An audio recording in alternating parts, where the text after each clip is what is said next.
In United Kingdom political news, Prime Minister Keir Starmer insists he retains the support of the vast majority of the Labour Party. This comes despite growing internal pressure and calls for his resignation over a recent controversy. The backlash stems from his decision to appoint Peter Mandelson as ambassador to Washington, even after vetting officials advised against granting him security clearance.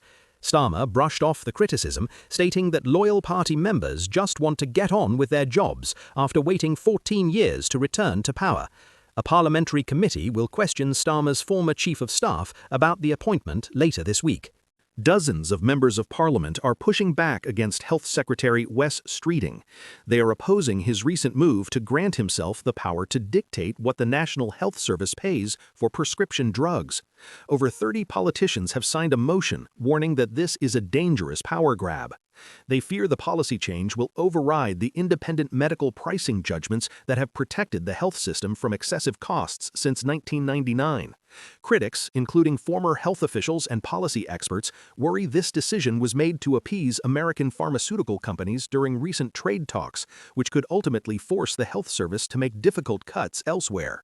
A major discrepancy between two United Kingdom government departments is raising fresh questions about the nation's environmental goals. The Department of Science, Innovation and Technology is pushing to make the country an artificial intelligence superpower. They predict that new data centers will require a massive 6 gigawatts of electricity by the year 2030. However, the Department of Energy Security and Net Zero, which manages the national carbon budget, estimates the power need will be less than a tenth of that amount.